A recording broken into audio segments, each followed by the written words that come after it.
Социализма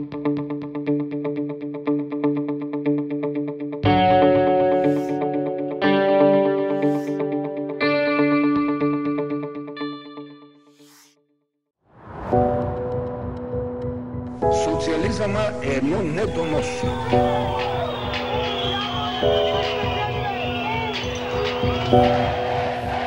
Липсва ни демокрация!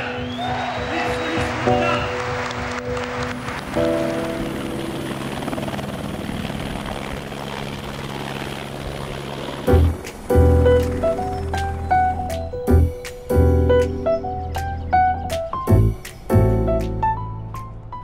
Здравейте! Аз съм Добрена от Софийска платформа. Заедно с колегите от фондацията близо 10 години се занимаваме с гражданско образование и история на близкото минало. Днес, заедно с вас, ще минем по стъпките на една революция. Ще посетим някои от най-емблематичните места в София, свързани с комунистическия режим в България.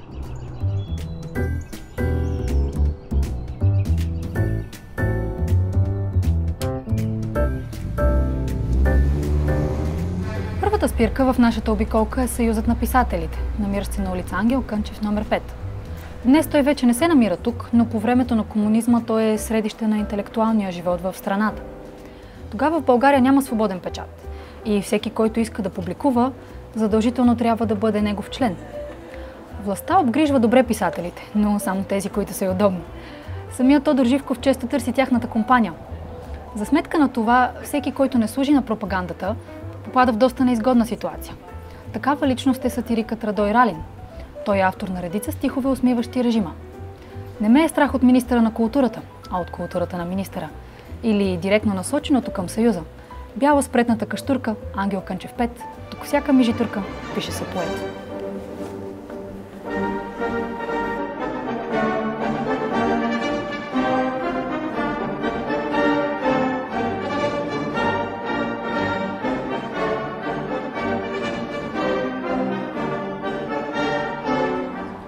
Популярен писател от това време е Георги Марков. И повярвайте ми, неговата история е наистина интересна.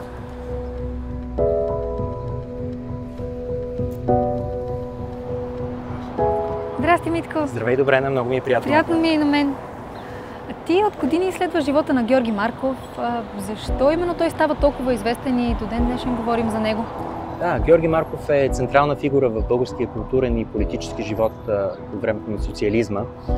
Повечето хора знаят за него единствено заради така наречения български чадър. Убийството му в Лондон от режима, заради неговите критики към режима през 1978 година.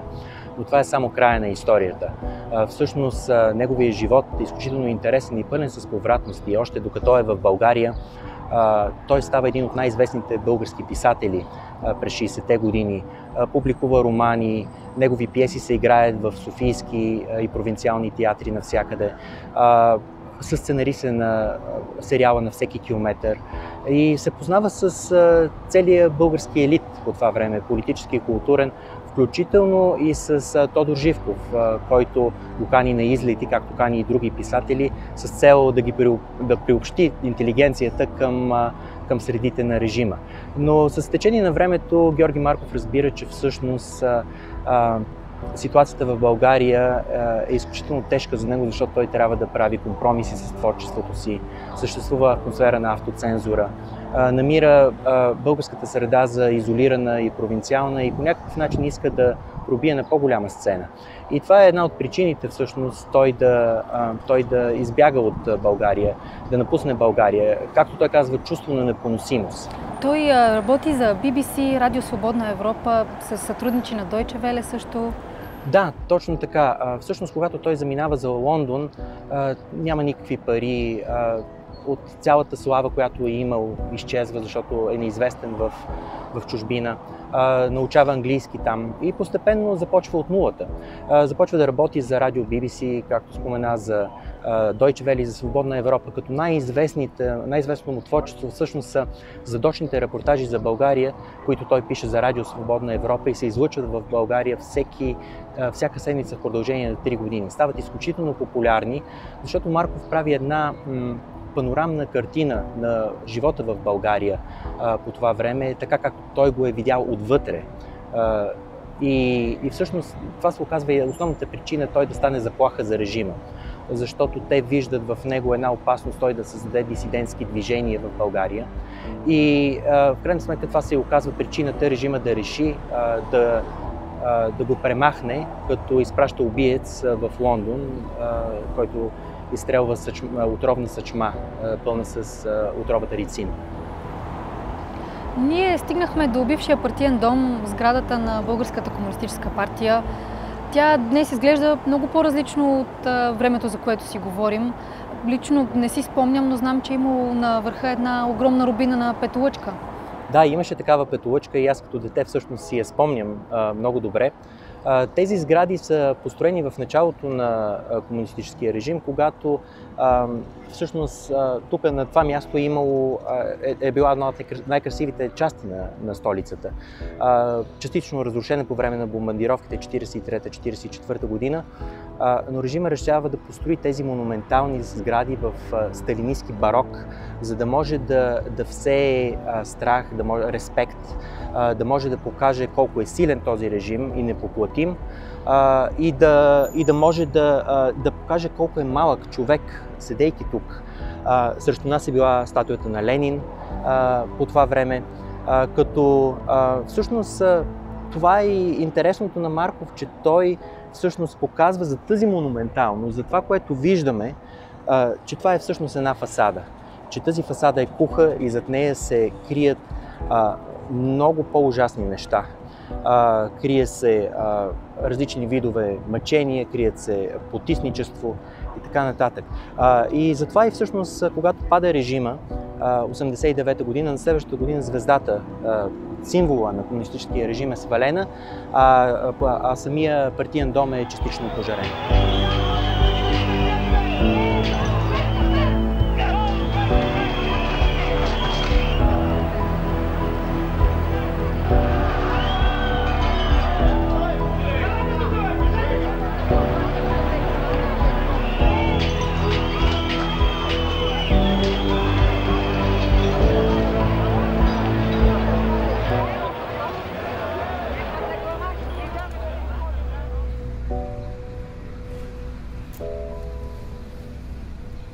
За мен е шокиращо, че само на метри от партийния дом, в задния двор на властта, са се намирали така наречените душегубки, където са се хвърляли политически неудобните.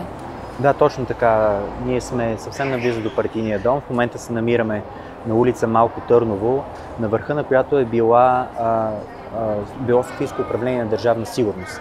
Държавна сигурност по това време е основният репресивен апарат на държавата, така наречената тайна полиция. Чрез нея са се следяли всякакви хора, които са неудобни за властта, които са правили определени политически изказвания или, примерно като мен, са носили брада и само заради това понякога човек е можел да бъде арестуван и да бъде хвърлен в килиите, които са в подземието на Държавна сигурност, където, в зависимост вече от провиненията, някои от тях са били изпращани директно в лагери като Белене, като Ловеч, откъдето не са се завръщали живи голяма част от тях. Така че всъщност това е наистина една доста така смързяваща кръвта улица. Но този тип репресивност физическа е бил само един от начините, с които властта си е служила. В един малко по-късен период, особено с хора, които са от така да речат интелигенция, властта е опитвала да ги корумпира с пари, с привилегии, с паспорти за чужбина и така нататък. И по този начин е опитвала да премахне някакъв тип несъгласие. Разбира се, за хората като Георги Марков, които съвсем открито се обявяват против властта, наказанието е било много страшно и понякога смърт. Звучи ужасно. Ужасно, наистина.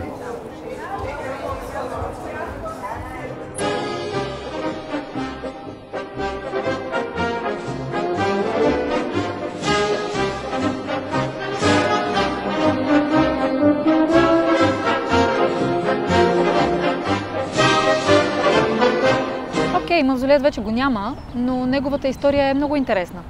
Здравей, Методи! Здравей! На мен ми се струва много така екзотично, че тук в центъра на европейска столица е имало мумия, която не идва от древен Египет. Ами на тебе и на нашите съвременници това може да се струва екзотично, но тук наистина имаше една сграда, в която имаше едно тяло на човек, което беше запазено в период на 40 и няколко години. За онова време това не е нещо, което е ненормално и за този режим още повече.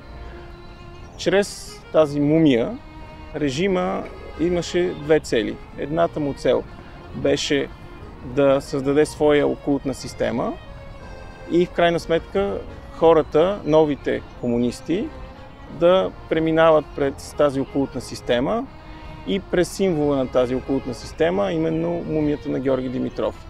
Заедно с това, мумията на Георги Димитров и мавзолея бяха знаково място за партийните велможи, т.е. за хората, които контролират политическия и обществения живот.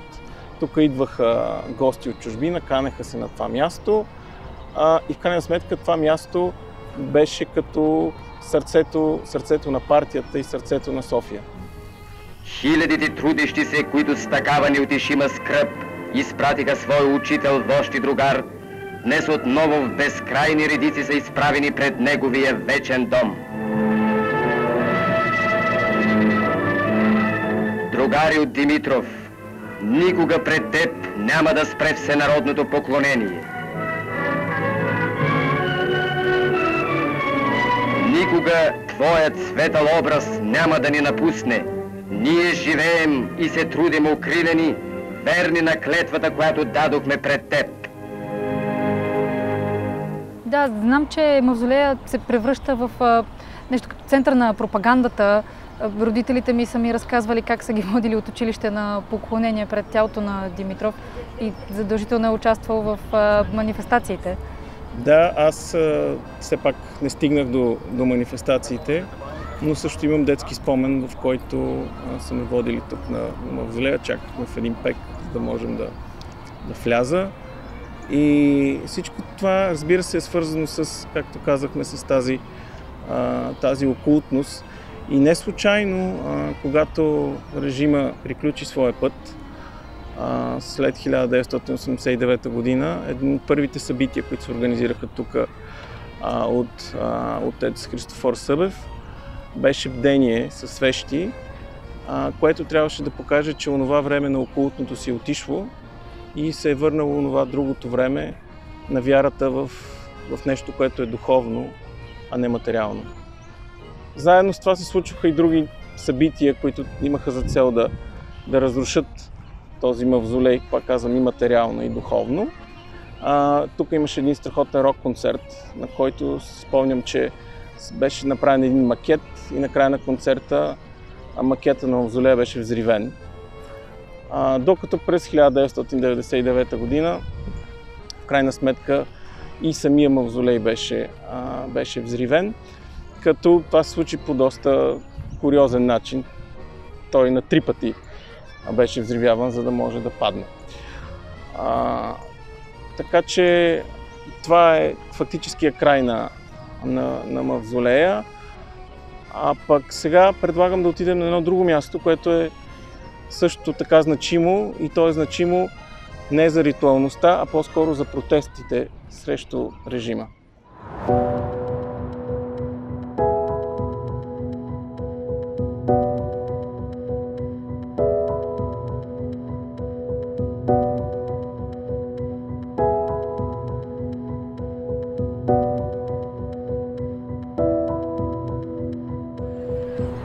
Намираме се в градинката Кристал, където редовно се събират много хора, но според мен голяма част от нашето поколение не осъзнава за значението на това място за свободата, която имаме днес.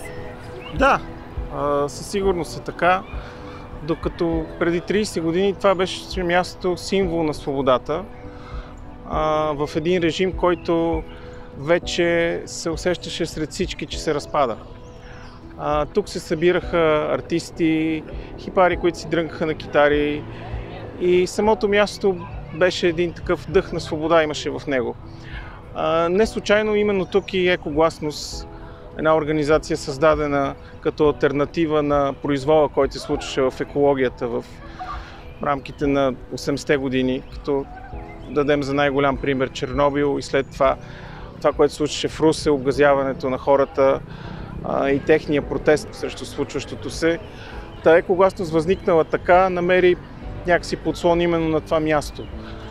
И точно тук се организира една подписка на 26 октомври, която подписка имаше за цел да спре поредния безумен проект на комунистическата държава. Реакцията на държавата беше странна от гледна точка на това, което ние разбираме за една тоталитарна държава, защото появиха се естествено милиционери, хората, които бяха организирали подписката, бяха насилствено натикани в един полицейски бус, но след това бяха закарани на Южния парк, така да се каже, там да си продължат протеста. И хората, организирали този протест, им стана много ясно за какво става въпрос. И си казаха, добре, сега бяхме толкова, следващия път ще съберем повече. И по този начин, реагирайки на това състояние на режима, те организират на 3 ноември едно събиране на едно друго място, което ще се превърне с още по-голяма значимост за свободата. Значи тук са първите стъпки на революцията. Да видим на къде продължава тя. Хайде!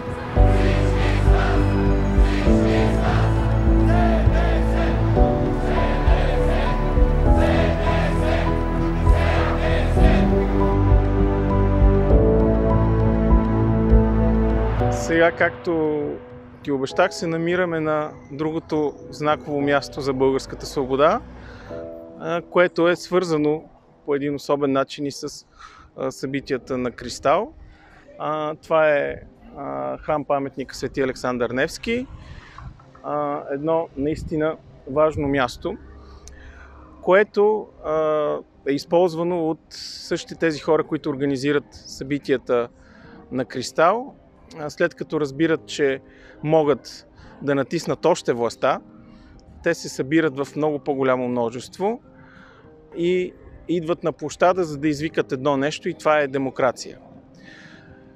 И този възглас отеква в София, което неминуемо води със себе си до едно по-бързо задвижване на гражданските енергии.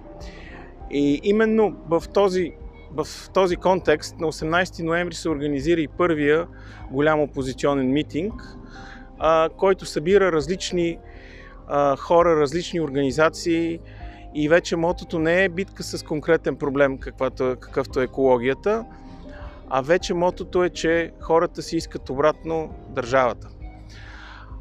И именно това разнообразие от хора, които присъстват на този митинг, го превръща в толкова знаков. Оттам тръгва модерната българска демокрация. Няколко неща са важни за самия митинг на 18 ноември. Първото е чисто визуално. Анжел Вагенщайн описва в своите спомени, че той е искал да види българската опозиция в подножието на храма. И от тук се вижда много добре точно как този поглед към това място. Второто нещо, което е много важно, е свързано с посланията, давани от хора, като Радой Ралин, за който по-рано се говореше, като Блага Димитрова, знакови лица, като Петър Слабаков, актьор с огромна значимост в това време. Някакси тези хора придават легитимност на този митинг и формират борбата за свобода. Те ще се разделят в различни лагери, ще попаднат след 1989 година, но това, което ще ги обединява, е, че са дали този повик за свобода. И другото, което е много важно, е, че всичко не свършва на 18 ноември. И този площад се превърна в символ на българската борба за демокрация и за свобода и за човешки права, която е постоянна. И когато се връщаме тук, когато сме част от преживяването на тази свобода, трябва да знаем, че тя е започнала тук, в този храм. И това е храма на българската свобода.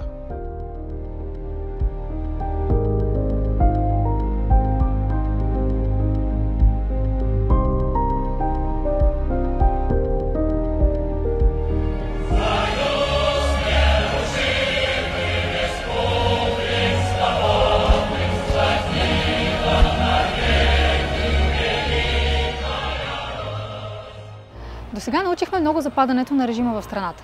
Но как всъщност се установява той? Отговора с преврат.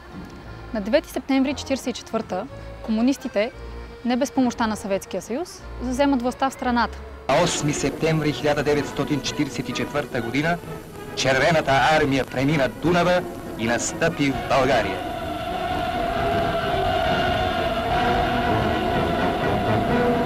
Десет години по-късно, в знак на признателност към Съветския съюз и армията, се издига този гигантски паметник. За разлика от мавзолея, днес той все още е тук, както и много други. И за него ще си поговорим с третия ни гост, Красимира. Здрасти, Краси! Здрасти! Защо именно този паметник е толкова интересен по принцип?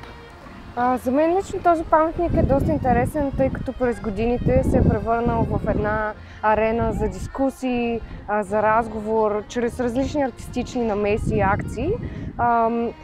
По принцип лично е интересен, тъй като аз съм артист, който се занимава с история, с миналото на България, миналото на комунизма конкретно. И съответно тези акции не просто се случват върху комунистически монумент, но и също така адресират това минало, което всъщност се оказва, че отсъства не просто от официалния наратив, но също така отсъства и от галериите, музеите, отсъства и от съвременното изкуство. Например, тук са се случвали доста интересни акции през последните 10 години. Всъщност след падането на режима започват да се появяват графити, започват да се появяват различни субкултури, като например скейтъри, различни хора, които слушат алтернативна музика, които се събират тук. Също така, по-късно, вече говорим за 2011, тук се прави една много интересна акция от Destructive Creation, които са един колектив от млади хора, които работят заедно предимно в публичната среда. Те решават да пребоядисат паметника в така известни герои от поп-културата на Запада, също така свързани с филми и с комикси. Като тези съветски герои, които виждаме, за една нощ осъмват и се превръщат в едни западни съвременни герои.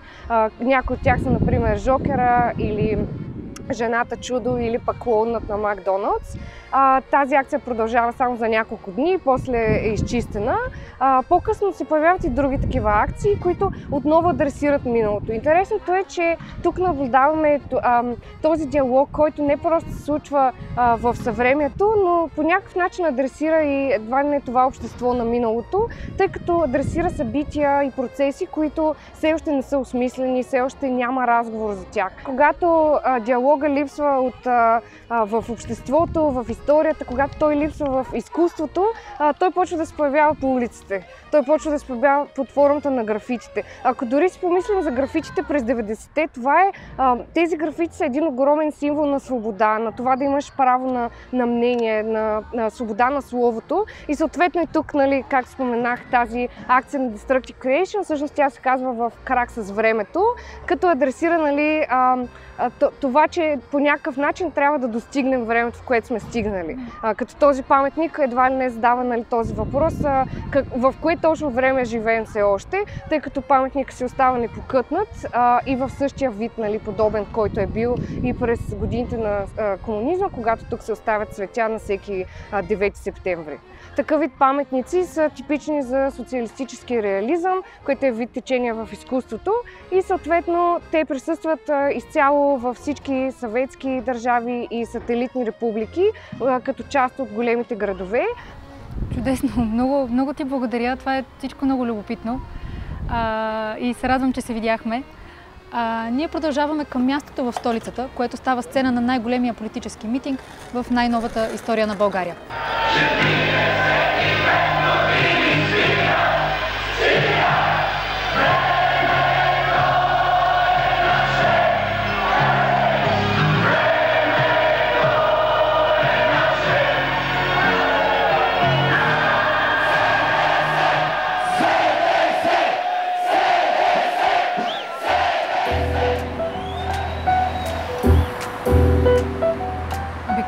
отива към своя край. Но тук историята става най-интересна. Между двата протеста на 3 и 18 ноември, за които говорихме с Методи, се случва друго ключово събитие. В опит да потуши страстите и да задържи властта, БКП сваля дългогодишния лидер на партията и държавата Тодор Живков. На негово място е поставен Петър Младенов. Тези действия не успокояват натрупалото се напрежение, даже напротив, засилват гражданския натиск. Кулминацията на протестите идва на 7 юни 1990. Точно тук, на най-натовареното кръстовище в столицата – Орлов мост. Стотици хиляди граждани се събират мирно да изразят своята позиция. Множеството се разпростира по протежението на Цариградско шосе. Събитието е последвано от провеждането на първите свободни избори след падането на комунизма. Печели БСП, наследникът на Българската комунистическа партия. Възникват съмнения за изборни измами. Появява се и спорен запис на президента Петър Младенов, в който той изрича: С този екстремизъм вие тласкате България в пропастта! Разберете отговорността си!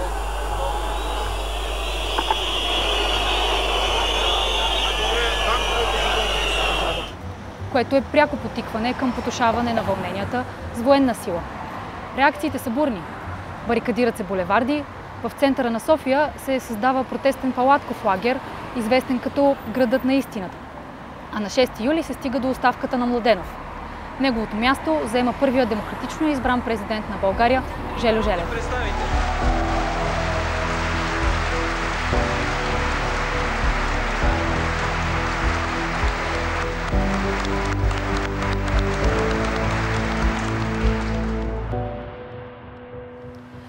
След всички тези събития на страната и предстоят още много тежки години.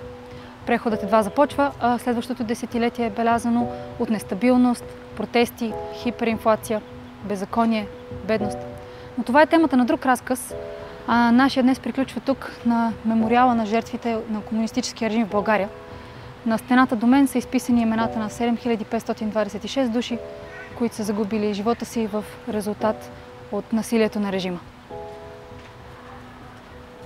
На 1 февруари 1945 г. е екзекутиран бивши управляващ елит на страната. Регенти, министри, депутати, полковници.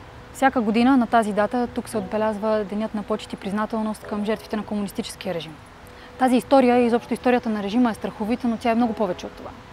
Тя ни дава ценни уроци за настоящето и бъдещето.